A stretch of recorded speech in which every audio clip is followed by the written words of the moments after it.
We'll go ahead and get started. And so we're going to start off with a couple of questions again out of 1-5. And we'll start with question number 2.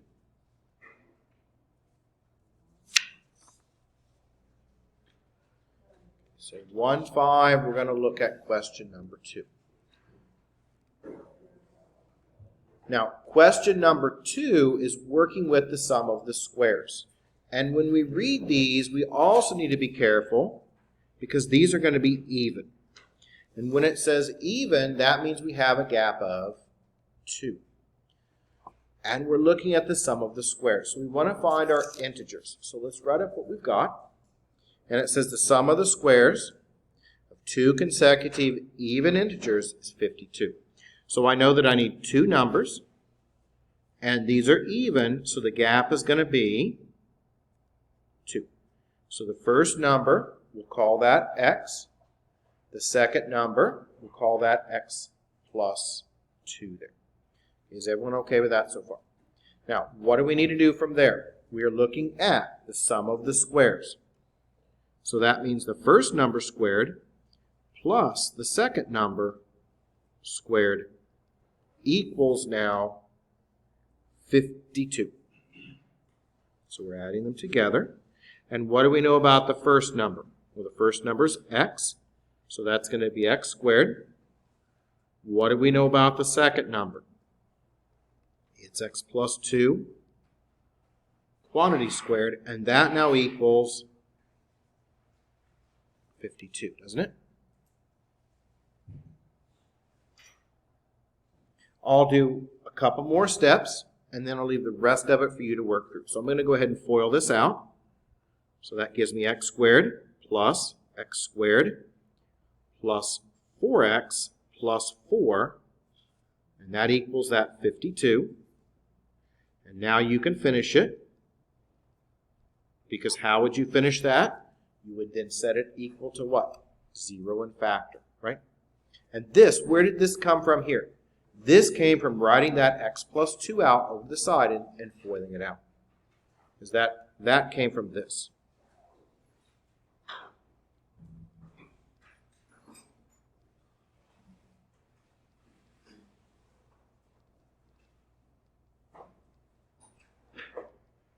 Okay, so that's where that came from. Does that make sense?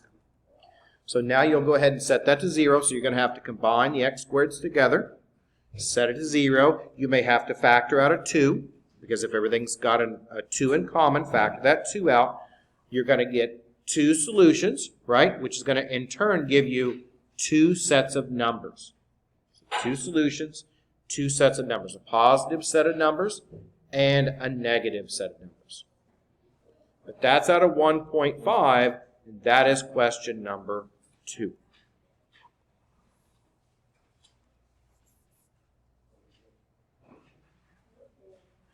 Question number 6 out of 1.5, we can look at that one again too. And I think we kind of looked at it a little bit last time, but let's go over that one again. Question 6 out of 1.5. Okay, what does this one say? It says, we need to make a ramp that is handicap accessible. By law, it must run 10 horizontally for every 1 inch of rise. The surface of the ramp is 52. So let's talk about what that would look like.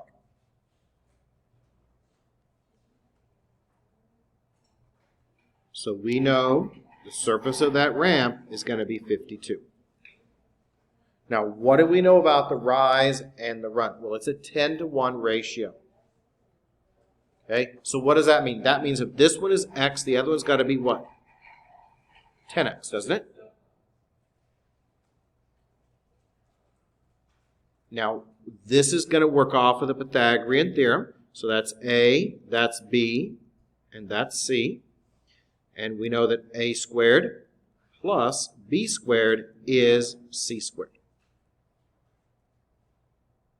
Filling it in, that's going to give you x squared plus 10x quantity squared equals 52 squared.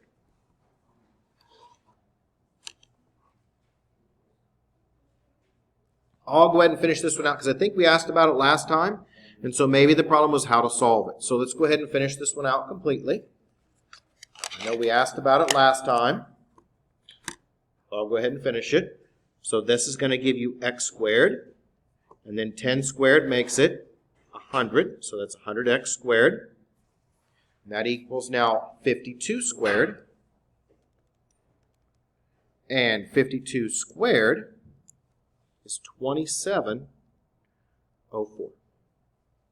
How would we finish this out? Remember, there's 1 here. We don't put the 1, but we know it's there. If we add those together, we get 101x squared equals 2704.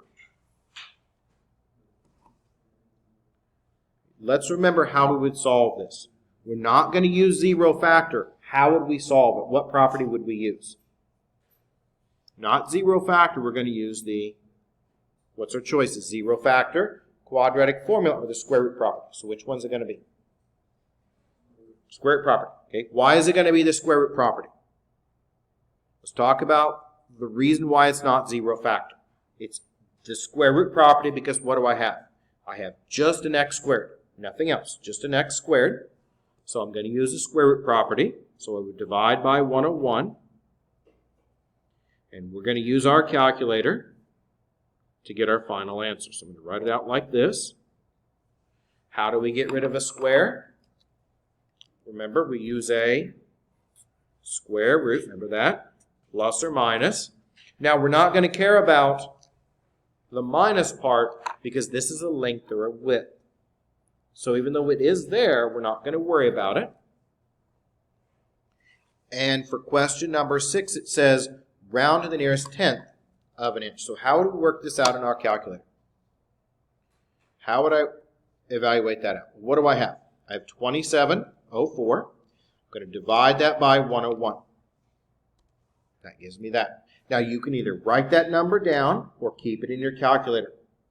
If you have a calculator like mine, all of them are pretty much the same. There's your answer there. You hit second, the negative key down here, right, because that's answer. So that stores your answer. Now, let me make sure we get it right here. So actually, we'll do the square root first on this one.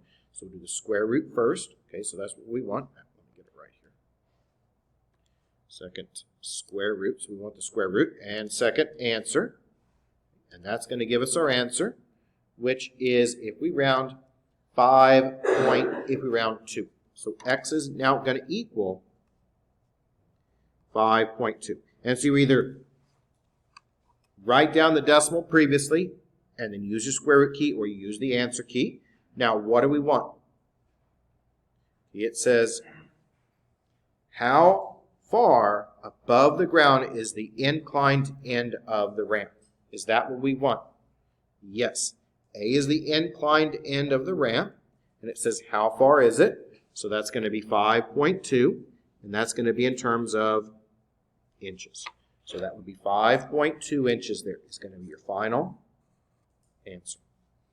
But do you see how I set it up and how I used the square root property? And I think we covered that last time, but I don't think I finished it, so that's why I went ahead and finished it.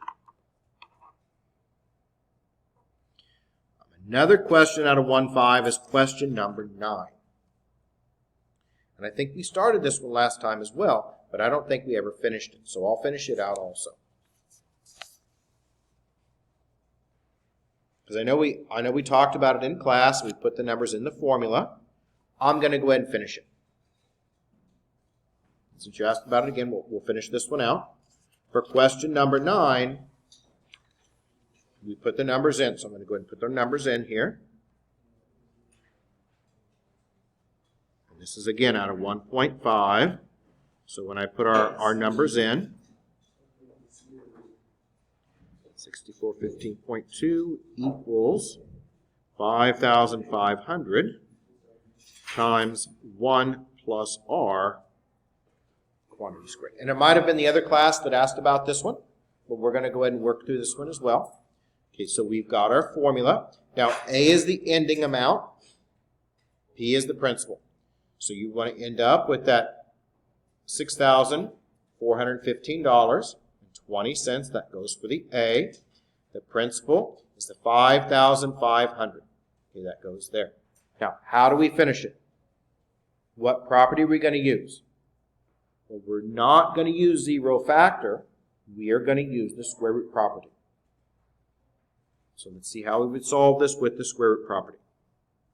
So first thing I would do is I would divide by that 5,500. So let's do that. So we've got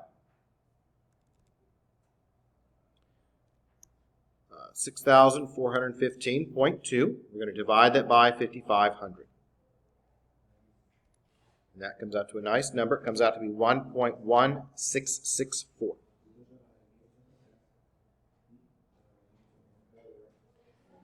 And that gives me now 1 plus r quantity squared. How do we solve this? What property do we need to use? Well, just like the last one, the absolute easiest way to solve this is going to be use the square root property. Because the square root property is going to get rid of the parentheses. And whenever you use the square root property, again, that induces that plus or minus. Is everyone okay with that? Use our calculator again to come up with these numbers. We're going to rewrite it. So now I have 1 plus r. I'm going to put that on the left because those cancel. And then we need the square root of that 1.1664. So do that first.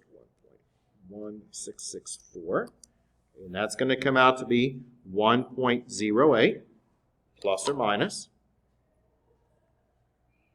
What does that give us now for our two possible solutions? Well, 1 plus r equals 1.08, and 1 plus r equals a minus 1.08. Okay. Now, why is the second one not going to work? Why is this one not going to work for us? If I try to solve this, what would we get? We get a negative answer. We can't have a negative interest rate. So now we'll just move that 1 over.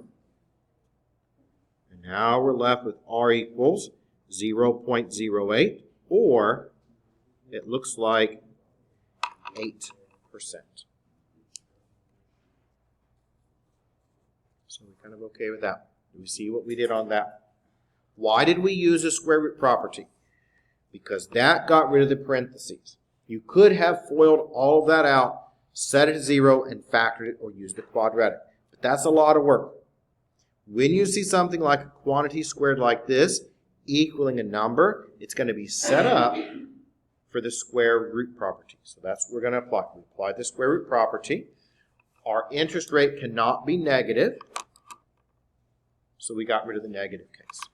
We also had a few questions out of 1-6 to finish out. And as I was saying earlier, 1-7 and 1-8 are going to be easier sections for us to go through. They're not as tedious and time consuming as some of the ones out of 1-5 and 1-6. So we're going to begin with question 8. So let's take our time with this one. 9? Yep, I can add 9 in as well. Yeah, because we're going to do 8, 9, 11, and 15. So we'll do question 8. We'll add in 9 as well.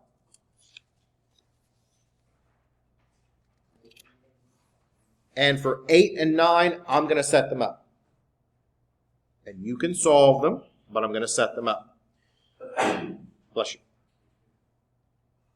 So a maid can clean the house in 5 hours. Another maid can clean the house in 3 hours. How long does it take them working together? So what do we know? We know they're going to add together. Okay, this is a work question, so we need to know how much is done per hour. So we've got 2 maids working together. Our answer should be less than 3, because 1 maid can do it by themselves in 3 hours.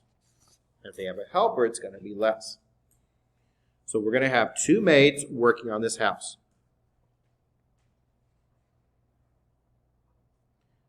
So maid number 1. Okay, maid number 1, it takes 5 hours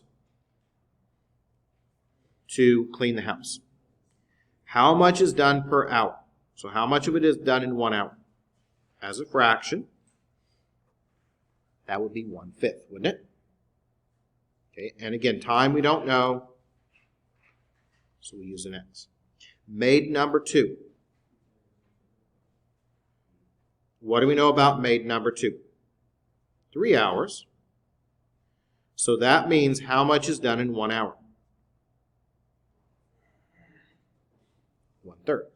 Okay. And again, we don't know the time, so the time is X. These are combining together, so this is going to be addition because they're working together. And then what does our equation look like? It looks like 1/5 X, that's maid number 1, plus 1/3 X, maid number 2. And what does it have to equal? 1. Why 1? Because that 1 represents 100%. So it is always going to equal 1 on these, every time. This is always 1, 100% or 1. And I think you can finish it from there. Do what now? Yeah, go ahead and help finish this one out. Yep. I'll leave that up there for a second. Let's talk about it for a moment. How would you finish this out? What would you multiply everything by? If I wanted to clear the fractions, what would I multiply it all by? Someone said it. Multiply everything by 15, right? Because that would clear out my fractions. So multiply everything by 15. Solve it for X after that. Okay, so we've got 2 maids. They're working together. On these work questions, we have to make sure that we write it as a fraction. So we look at it as how much is done per hour. Okay, question number 9 is similar. So I'll leave that up there for you to copy down. But there's the equation for you to finish. Same thing on question number 9. You've got an experienced tax accountant and you've got a novice one. They can finish the job in 14 hours. Okay, for the novice. The experienced one takes 8. So let's look and see what we've got. We've got an experienced accountant. Okay. That experienced accountant takes 8 hours to process a return. So that means in 1 hour, how much is done? What fractional part? If it takes 8 hours to finish, then in 1 hour, 1/8 of it is done. Time, again, we don't know. So that's X. What about the novice? So for the novice accountant takes longer, takes 14 hours. So how much is done in 1 hour? 14 hours. So the reciprocal of that would be 1/14. Time again is X. These again are going to add together. So what does my equation now look like? Let's write it out.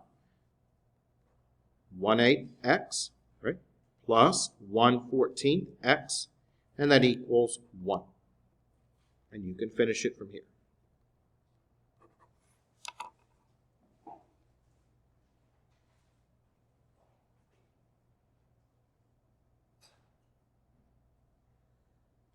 So multiply and clear out those fractions, and you can finish it from there.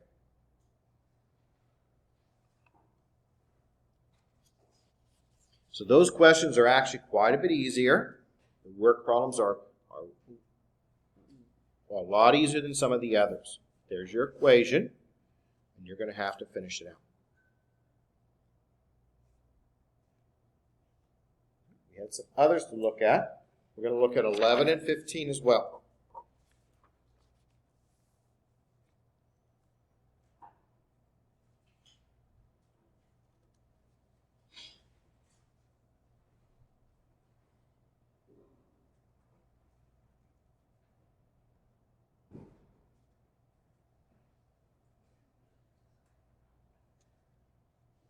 Okay, so if I gave you this one to solve,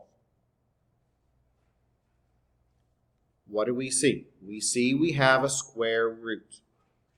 Right, so when we solve these, we think in terms of opposites. And so what is the opposite of a square root? It's a square. So we're going to have to square both sides. Now, when we square both sides, we're going to have to be really careful with that 4x. And you've got to make sure, here's where students make the mistake. You've got to make sure that you put parentheses around it. Because that square has to go through each part. And so when I square out the left-hand side, it's not 4x squared, it's 16x squared. Those cancel, and so that leaves you with a 1 minus 6x. So we have to square that 4 as well as the x. So that's why it's 16x squared and not 4x squared. Now we should know what to do. What do we need to do? We need to set this equal to what now? To finish it out, we've got to set it equal to 0, right? So let's go ahead and rewrite this.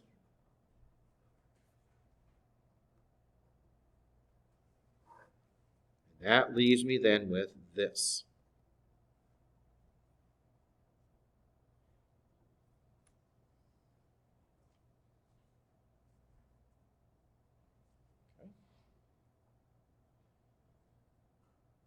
And I'm going to leave this for you to finish. Remember, when you get the answers, you have to check both parts to see if they work. So you always have to check the answers. So you're going to finish it. So you're going to factor it. Okay, you're going to get your answers. And then you must remember to check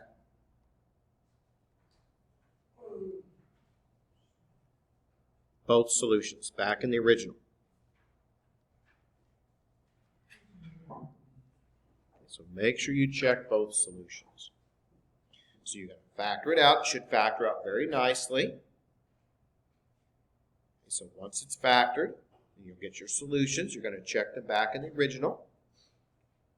And one of them probably will not work. So make sure you factor it and get your solutions. And one more to look at. Question 15.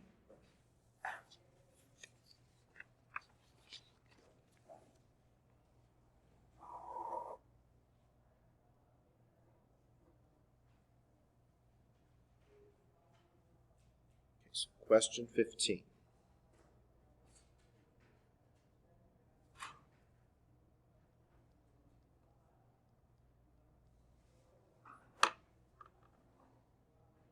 So when we see something like this, this has fractions in it.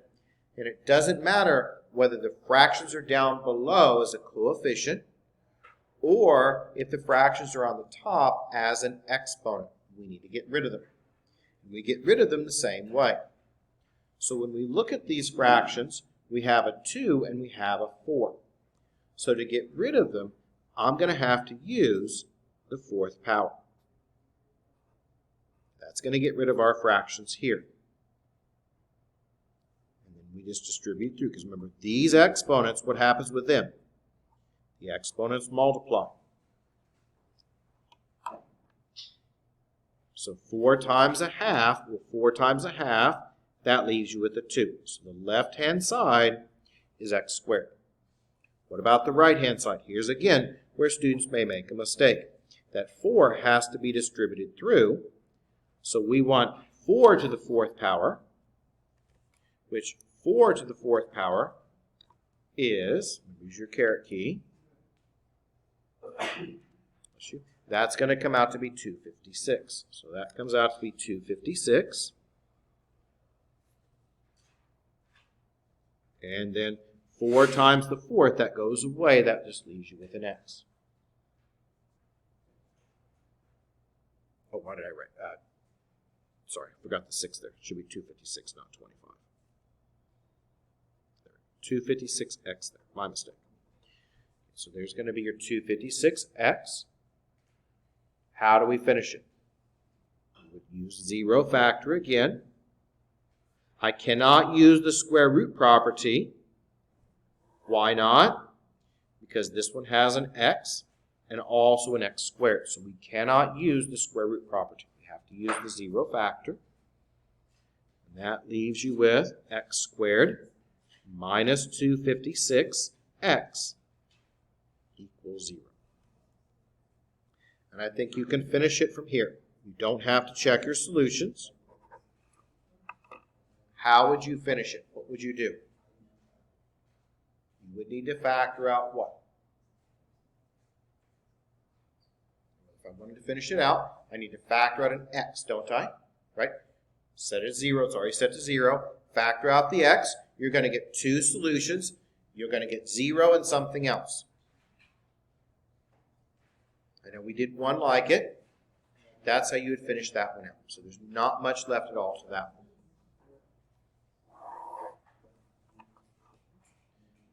And if you didn't finish your homework, you can turn it in next class period. So if you want to go back and finish some more of these up, just hold on to your homework and turn it in next time. If you've got it finished, I'll collect it at the end of class. But if you need a few extra days to finish, you can do that. I'd rather you finish it, then turn it in half done. So let's go ahead now and start the next section. And I think you'll find the next section to be quite a bit easier. The next section is inequalities.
Add those together, you get 8, and so it's going to actually be 15 over 8, right? 15 over 8.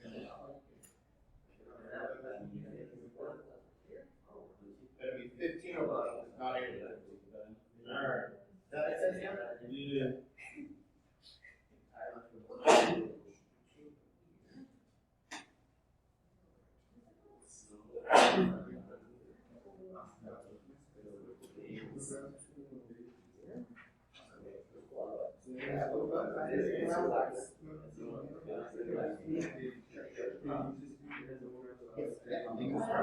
Just make sure you put hours on it. Oh, sorry about that. All right.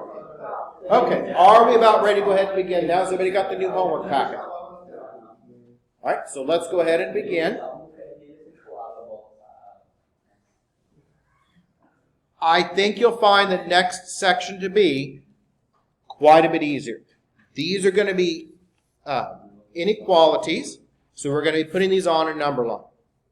So the first ones we're going to look at is going to be linear inequalities, so we're going to review how to solve some linear inequalities, then we'll move on to quadratics. So this is going to be 1.7. And we're going to kind of review inequalities a bit when we go to graph things. When we go to graph them, greater than or equal to, less than or equal to, those we use square brackets.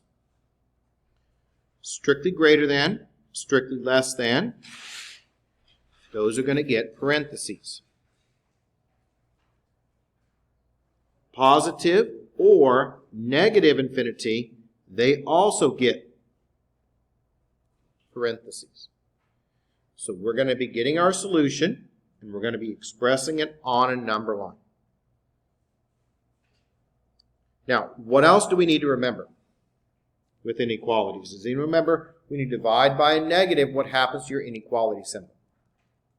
You divide by a negative number, that's going to flip your inequality symbol, right? So we need to make sure we remember that. So when dividing by a negative, you flip the inequality.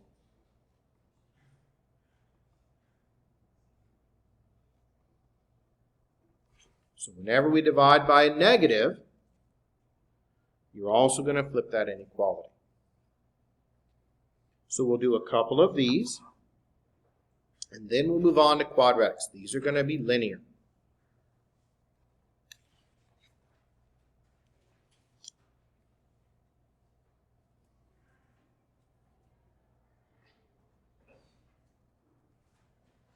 And we'll start off with a fairly easy one.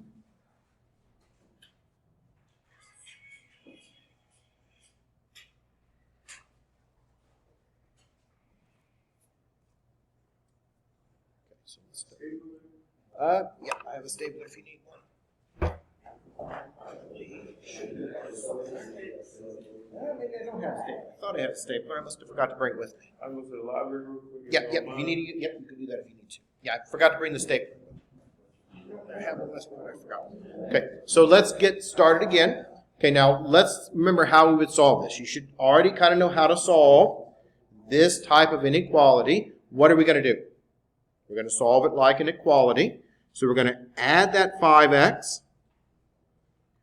and move the 9 over. Nothing new. That leaves you then with an 8x is less than or equal to negative 5. Right? Nothing new. Divide by 8. Are we going to switch our inequality symbol? Yes or no? Do we switch our inequality symbol? No. Why not? We are dividing by what? A positive 8. Now, we put this on our number line. So move things around. Okay, so we put this on our number line. Here we are at minus 5/8. Which way does it point? Okay, it points back to the left, so that's the way we're going to be opening. We're going to use a square bracket, so it will look like this. What is that going to be in interval notation? And remember, it's going back to the left, so that's negative infinity. So then in interval notation, it's going to be negative infinity to negative 5/8 with a square bracket. And that is your answer, and that is in what's called interval notation. So solve it like you normally would. The only extra step is going to be what? Graphing it and putting your answer in interval notation. Why do we have square brackets? We have square brackets because greater than or equal to, less than or equal to, those get our square bracket. Strictly less than, strictly greater than, those get parentheses. Okay, and negative or positive infinity always gets the parentheses as well. What number is it? We're just going through different questions. This is out of section 1.7, and this is how you would solve just a linear inequality. I'm just kind of making up problems as we go along, but this is a linear inequality. So you solve it, and then you have to put it on the number line. Let's do a couple more of these, and then we'll look at the quadratic ones.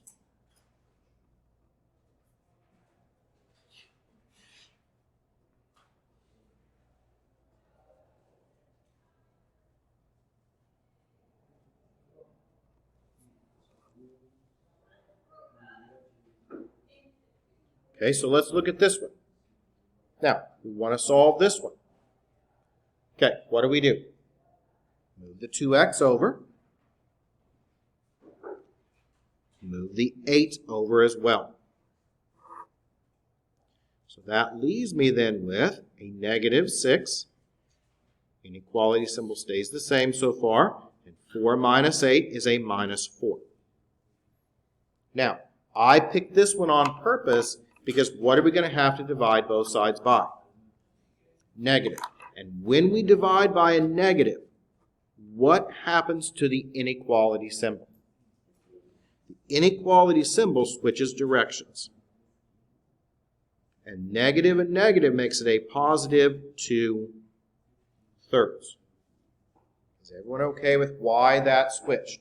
Why did it switch? Because we divided by a negative, right? Now, this has to go on our number line. So the easiest way to graph these is you put them on the number line. Here's my minus 2/3. Which way is it pointing? It is pointing to the right. So that's the way we're going to graph it. Okay, it points to the right. So we're going to graph it to the right. Same way it points. It points that way. That's the way it's going. We're going to use parentheses because of my symbol here. And this goes to positive infinity because it's going to the right. And so what would my final finished answer now be? It would be 2/3 with parentheses, comma, positive infinity. Is everyone okay with that so far? So this should be reviewed so far. Bless you.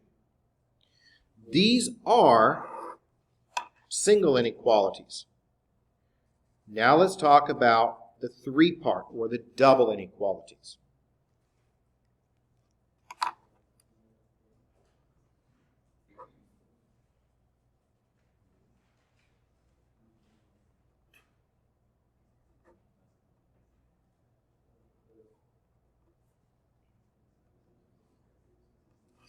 Okay, so let's look at this one.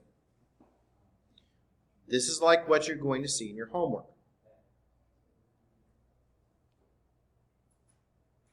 What do we need to do? This is a 3-part inequality, so we need to get x in the middle between the two inequalities. Now, the same rules apply. When we multiply or divide by a negative, that switches our signs. So I'm going to clear my fractions by multiplying everything now by a negative 2. That's going to clear out everything. When I multiply it all by a negative 2, make sure you can see that symbol there, greater than or equal to there. What happens here? Negative 2 times negative 3, positive 6. Flip your symbol. That negative and that negative cancel with the 2 down below. So that leaves you with a 5x plus 4. Next, flip your symbol again. 5 times a negative 2, well, that is a negative 10. Is everyone okay with how I flipped the symbols? Right? Multiplied everything by a negative 2, so that gave you a positive 6 there. That and that directly canceled, so that left you with that. 5 times a negative 2, well, that leaves you with a negative 10. Now, what happened to my inequality symbols? They flipped. Why? Because we multiplied or divided by a negative. Now we can finish it. So now you move that 4 over. And that 4 is going to be moved over. So now let's see what we've got. So we're now left with a 5x in the middle. 6 minus 4, well, 6 minus 4 leaves you with a 2. On the other side, minus 10 and minus 4, that leaves you with a minus 14. Divide by your 5 everywhere. Let's see what we've got. So the x is still in the middle. 2/5 and minus 14 over 5. Now, these need to go in the number line. We have to make sure that we put them in the correct order on the number line. Notice we switched the inequality symbols when we divided and multiplied by that negative 2. When we did that, that also switches the order on the number line. So make sure the negative goes on the left.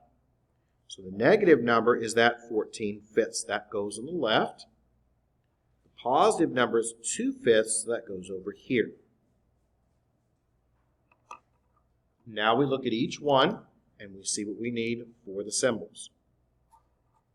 So the 2/5, that gets parentheses. Minus 14 over 5, well, that gets square brackets. And our answer is in between the two. So then in interval notation, we are now going to be left with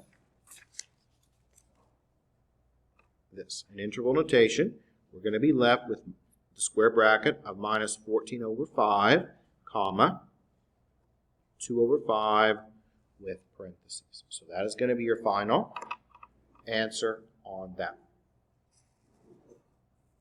So we cleared our fractions, and we got our x in the middle. Now, whenever you switch your inequality symbol, you also switch the order that they are on the number line. So make sure you're careful with that.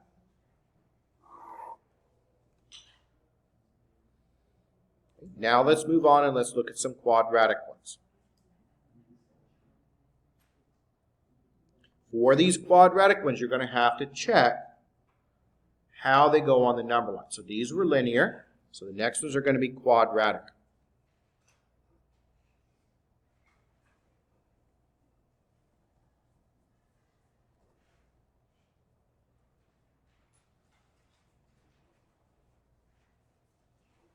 So we're going to look at our quadratic inequalities.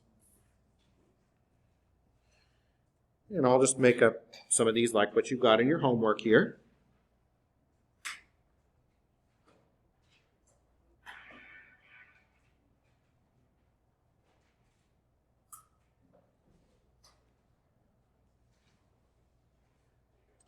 And let's see here. How about that's going to be greater than or equal to? How about a 2? Well, let's not make it 2. Let's make it 4. We got a perfect square. Okay, so we'll make that a 4 there. So this is what we've got, and we need to solve it. So when we look at this, we're going to have to solve it. And how are we going to do this? Well, what property are we going to be using?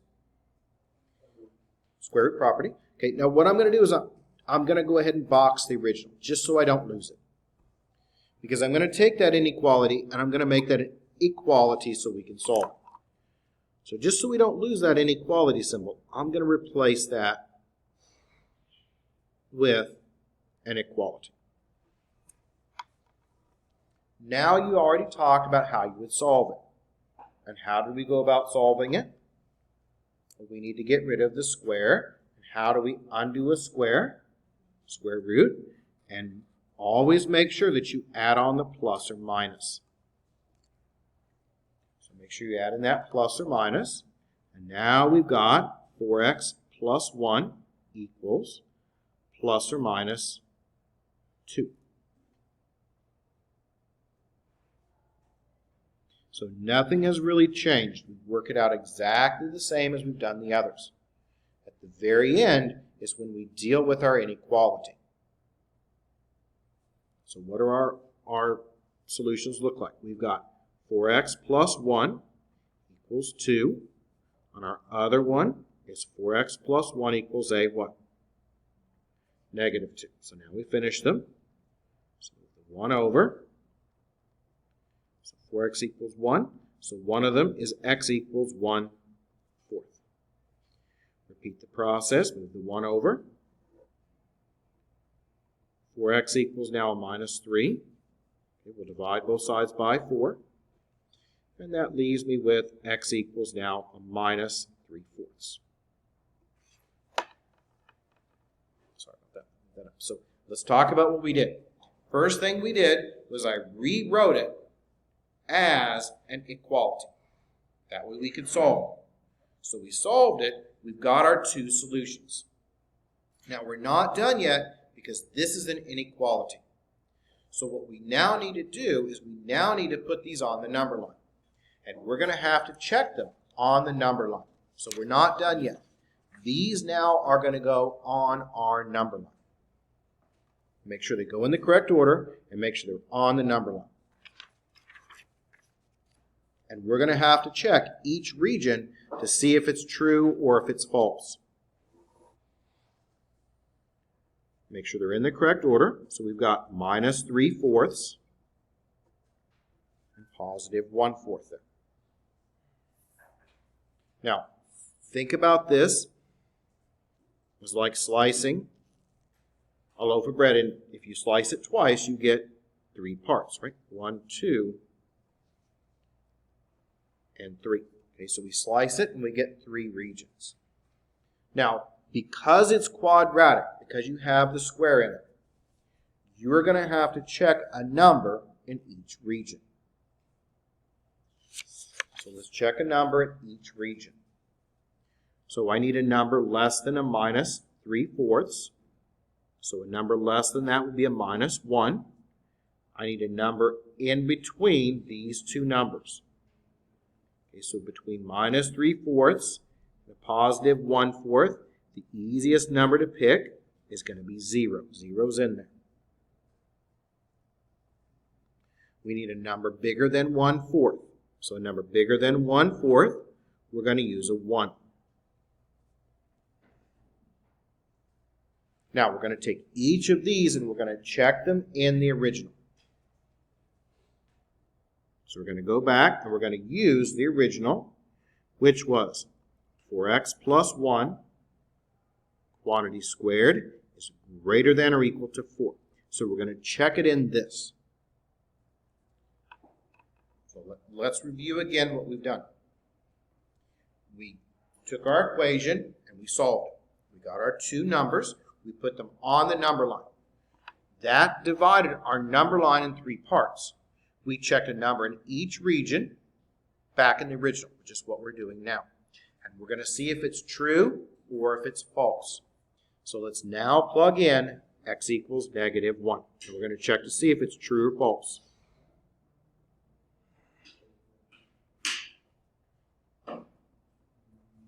Okay. 4 times a negative 1, that's a negative 4. Negative 4 plus 1 makes it a negative 3. 3 squared is 9. Is 9 bigger than 4? Is that true or is that false? Is 9 bigger than 4? Yes, so that would be true. So that means that region is true. This is true.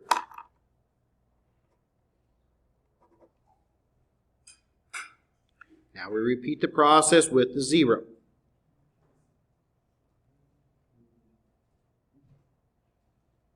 So 4 times 0 plus 1, quantity squared, is greater than or equal to 4.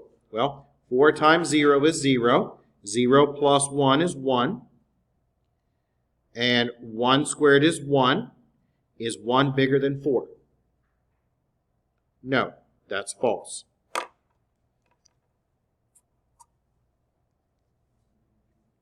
And then we do the last one. Most of the time, these will switch back and forth between signs, but not always. You have to check them. So let's check the 1. 4 times 1 plus 1. Quantity squared is greater than or equal to 4. 4 times 1 is 4. 4 plus 1 is 5. 5 squared is 25. Is 25 bigger than 4? Yes, so that is true. So that means this is true. Now, where do we shade? We shade the true regions. So where is it true at? Here and here. We use a square bracket. And what does our actual answer now look like? Okay, our actual answer in interval notation looks like this. This is negative infinity. This is positive infinity. So in interval notation, our answer would be negative infinity to negative 3/4 with the square bracket. We use a U for union. Square bracket 1/4 to positive infinity. The U represents union, and it's kind of like a plus. You're taking this piece plus that piece, and that's the way you write it in interval notation. So we're going to break it up into regions, and we're going to check each region.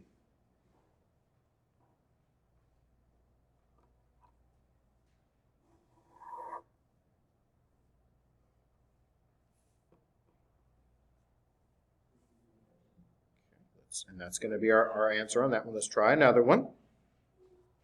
Most of the time, they're going to be very easy to factor.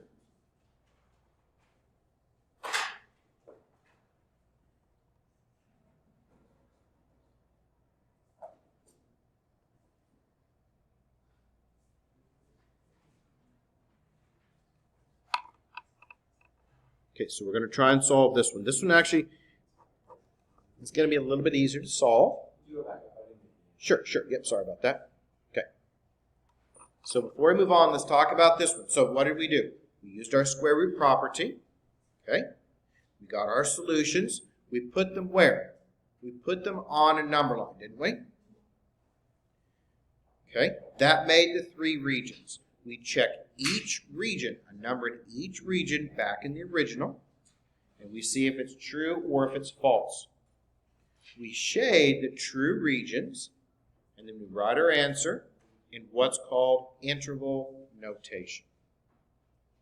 So that's the way you would express your answer. Is that kind of making sense? And we're going to do more of them. This is just a start.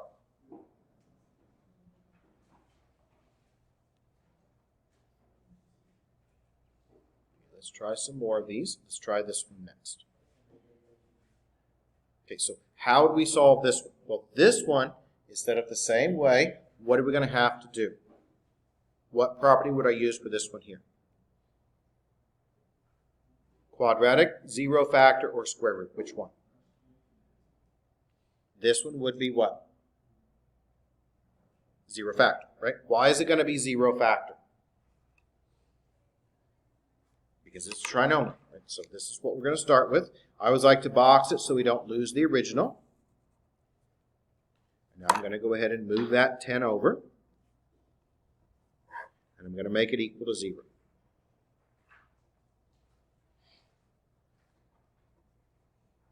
And they're going to be very easy to factor. Okay, this one is very, very simple to factor. Nothing to it. First times the last is a negative 10. 2 numbers, one positive, one negative. Gives you 9. How about 10 and negative 1? That's going to factor now into x plus 10. X minus 1 equals 0.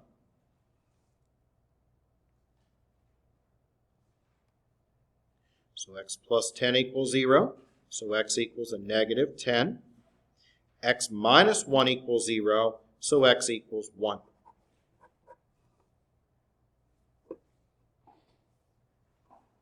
Normally, we would be done, right? But this is an inequality. So what are we going to have to now do? Put them on the number line and check solutions. So we factored it. We got our solutions. Now we check them back in here on our number line. So let's write up our number line. Make sure they're in the correct order. So here's our number line. We have minus 10. And we have 1.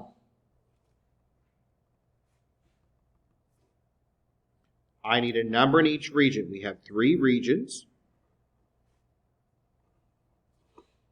So the first one, I need a number less than 10. So a number less than 10. How about minus 10? How about a minus 11? Okay, minus 11 is smaller. So that's what I'm going to use there. I need a number between minus 10 and 1. The easiest number to pick is going to be 0. So I'm going to check 0.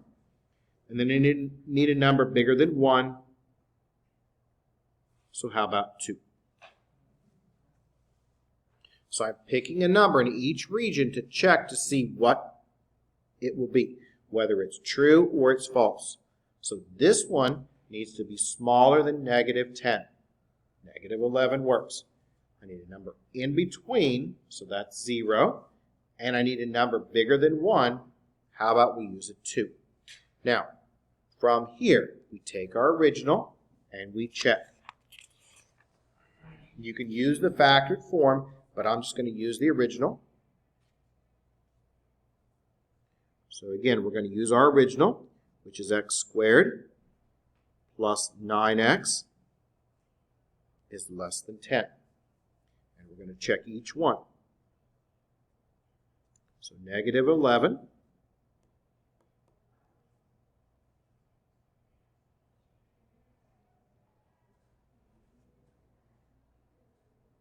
let's see if it's true or false. I'm going to use that negative 11 here.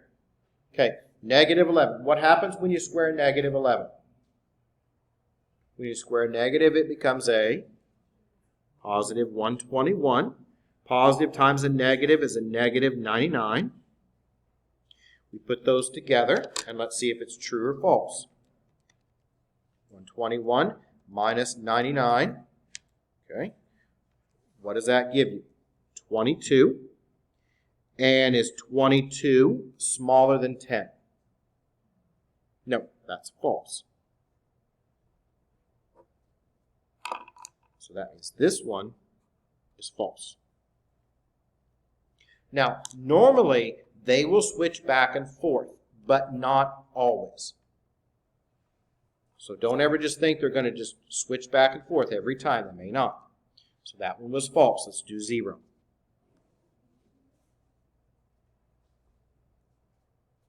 So 0 squared plus 9 times 0 is less than 10. This side is easy. Left-hand side is all zeros. And is 0 smaller than 10? Yes, 0 is smaller than 10. So that's clearly now true. We need one more. For region 3, we're going to check 2. Let's see what happens when we plug 2 in.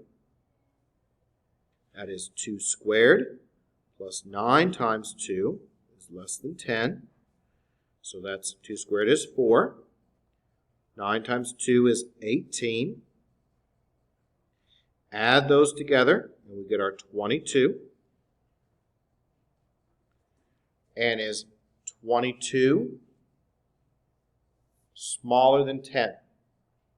No, 22 is not smaller than 10. So that makes this now false, right? So then this piece is false. Where's our answer lie? Okay, our answer lies in the true region. And where is it true? In the middle. So we use parentheses here, because that was our original, right? That means parentheses. So what does our answer look like now in interval notation? Okay, well, in interval notation, I'll just write the answer here because I don't want to move it up too much. The actual answer in interval notation is going to be minus 10 to 1 with parentheses.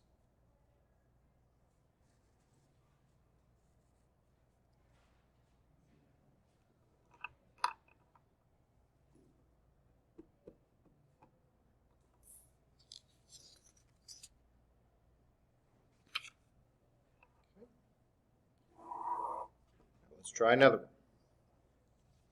I want to look at probably 3 or 4 more of these, just to make sure we know how to solve. So let's do another one.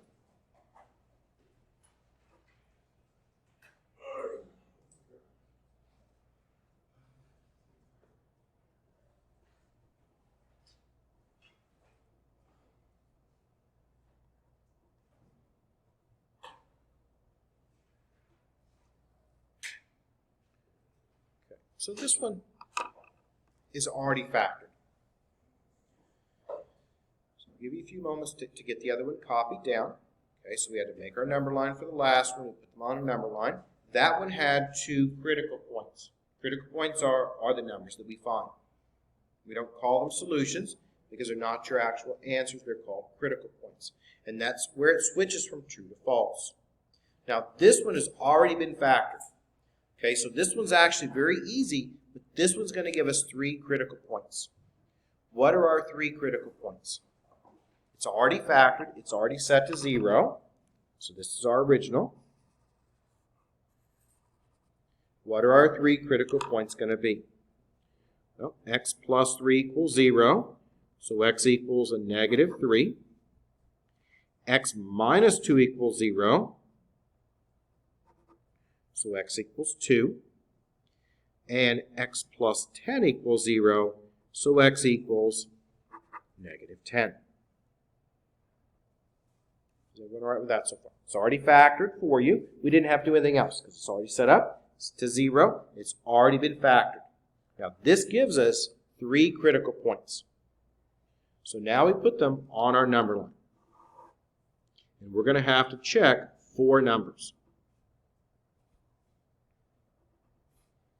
Make sure they go in the correct order. Negative 10 is the smallest, so that's on the left.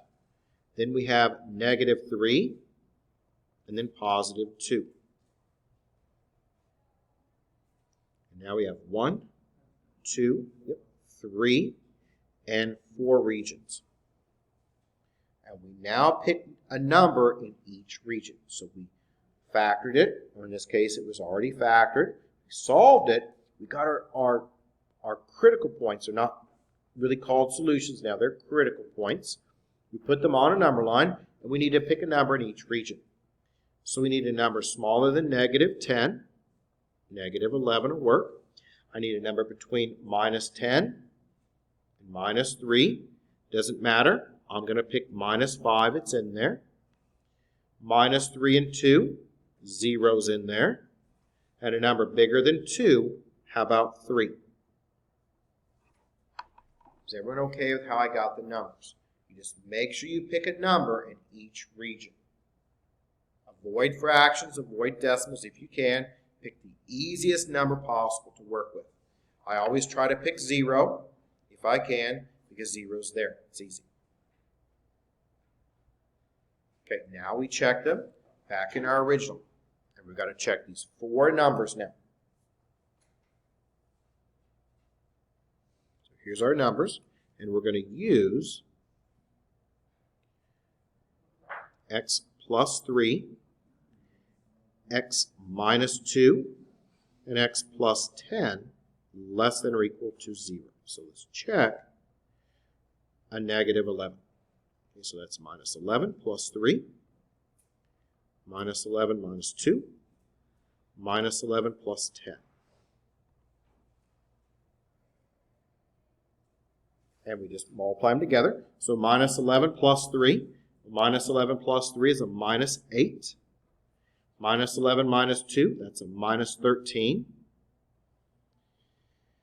And minus 10 plus 1, that's minus 11 plus 1, that's a plus 10, that's a minus 1. If I can say it right. Okay, so minus 11 plus 10, that's minus 1. Now, what's our sign going to be? Negative. Multiply them all together. So 8 times that 13, that gives you a minus 104. And is minus 104. Okay, is that smaller than 0? Is that true or is that false? True or false here? This would be what? True. Yep, someone said it. It's going to be true, right? Because 0 is bigger than a minus 104. So that means this region is true.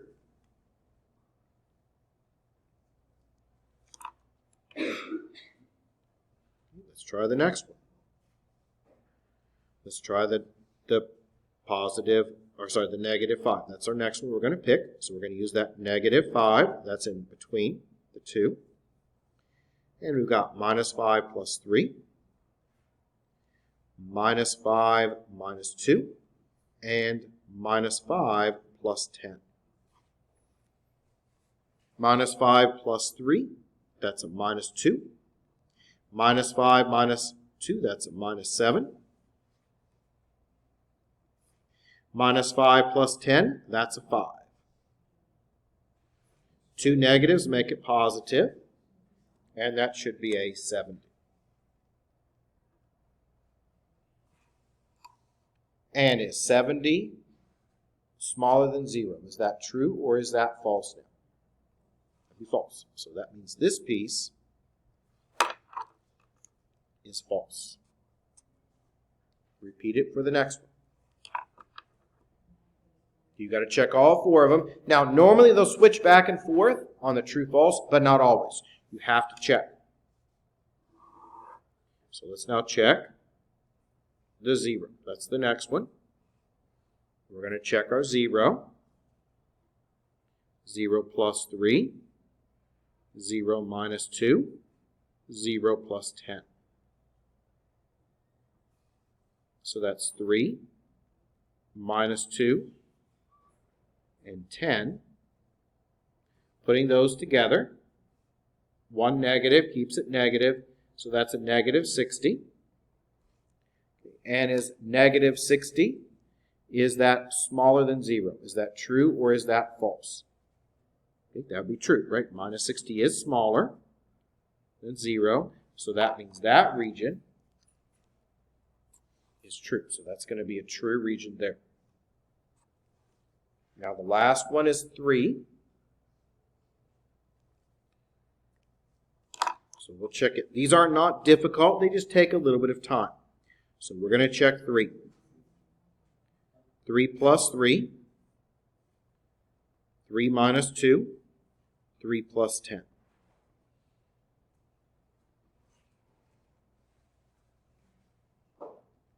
So plug these in. 3 plus 3 is 6.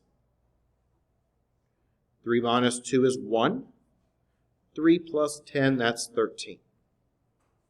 Multiply those all together. And we've got 6 times that 13. They're all positive. So it stays positive. And that's a positive 78. And is that true or false? 78 smaller than 0? No, so that would be false. So that now puts the false part here. And I'll try to zoom out so maybe you can see it all as much as I can show you here. Okay, so that's going to be now true, false, true, false. So how would we write our answer? Okay, it's true, false, true, false.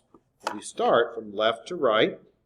So that's negative infinity to positive infinity. So how would we write it? Okay, write our answer as negative infinity, because we want these regions here. We're going to have to use square brackets. So it would be negative infinity, comma, negative 10 with the square bracket. Then we use a U for union, minus 3 to 2, also with square bracket. I'll try to get as much of it as I can on the screen here.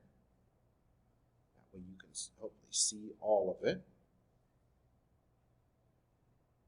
And that's how you write your answer. So this is the actual answer right here.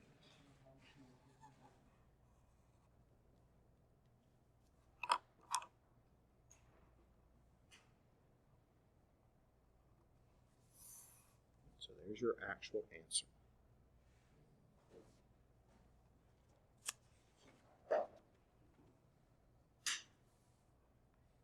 Now, in some cases, you might get something that has no solution, or an infinite number of solutions.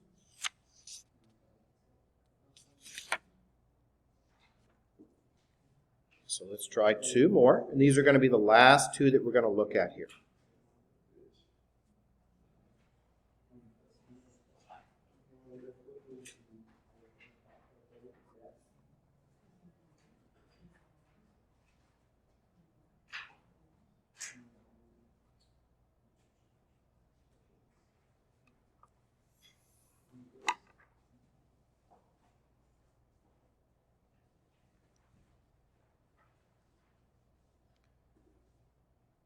So we're going to look at this one. And this one's a little bit different. This is either going to have an infinite number of solutions or 0 solutions. And the reason for that is we're going to get imaginary numbers.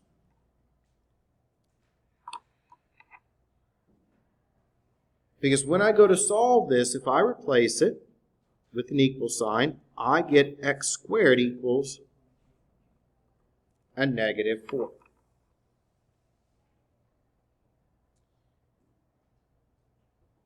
And how do we solve this?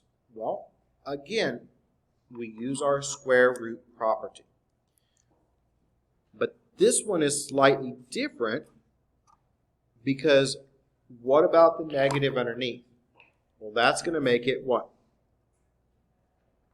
2i, isn't it? Okay. Now we have a problem because on our number line, do we have imaginary numbers? No. So it's either true or it's false. We're going to plug in a number, and we're going to see if it's true or false. Okay, so we cannot use this. So imaginary numbers.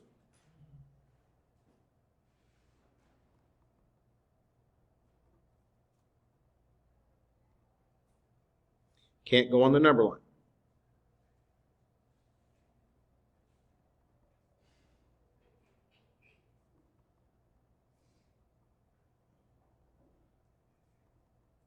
So pick a number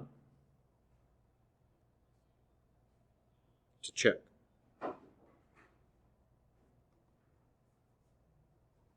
Doesn't matter what number you check. I'm going to check x equals 1.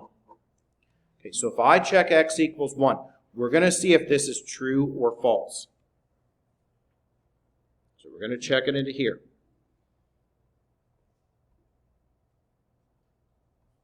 Okay, 1 squared is 1. Is 1 smaller than a negative 4? Is that true or is that false? Is 1 smaller than negative 4? No, that would be what? False.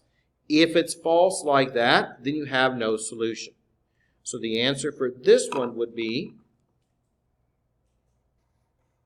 no solution. Because when you square a negative, it can become positive. And that's why we have no solution.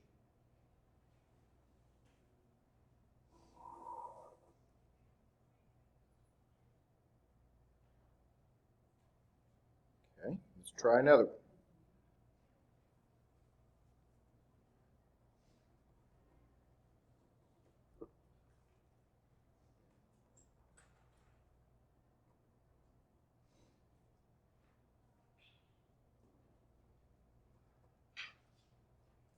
So let's try this one. Similar problem, similar procedure. What property are we going to be using? We're going to be using the square root property, just like the last one. This one doesn't give us imaginary numbers, though. This one's going to be true all the time. And I'll show you why in a moment. So how would you solve it? Well, you would solve it like you would any other. We replace that inequality with an equal sign. And how do we get rid of a square? We use a what? Square root again. And square root of 0 is 0. So now we've got x plus 9 equals 0. So now we can get x equals a negative 9. We can put that on our number line, can't we? Right, so we solved it by using the square root property. We only get one solution because 0 has no plus or minus. It's unsigned. We're going to put this on our number line.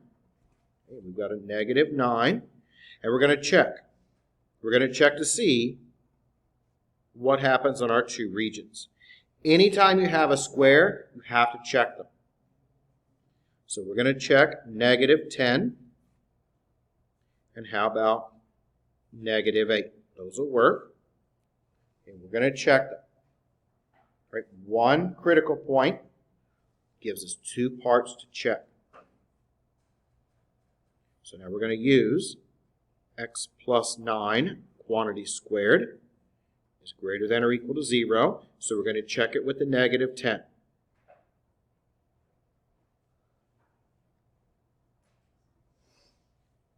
so if I use that negative 10, we're going to use it with that. So we're going to check that x equals negative 10 here. If I use that, negative 10 plus 9, that's negative 1. But what happens when I square a negative number? When you square that negative, it becomes what? Positive. And is 1 bigger than 0? Is 1 bigger than 0? Yes. So that means this region here is true. What about the other one? Okay, use that negative 8. Minus 8 plus 9, quantity squared, is greater than or equal to 0. Well, minus 8 plus 9, that's a 1. 1 squared is 1. And is 1 bigger than 0? Yes, that's also true. Now, what do we know now? Both sides are true, so it's true everywhere. So the entire line gets shaded. And that's going to be all real numbers, or negative to positive infinity. So let me write the answer up here just so we can see it. Okay, it's true. It's an identity. Every number will work.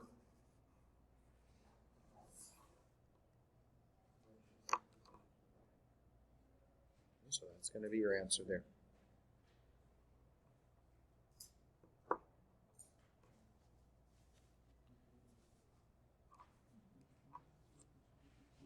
I think that'll be one of the last problems that we cover. I'm going to go ahead now and pass out the sign-in sheet.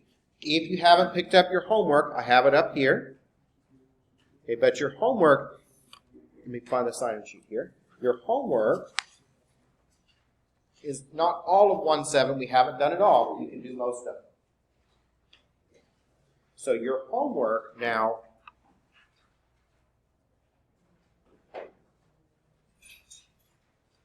is 1-7, and you should be able to do 1 through 7.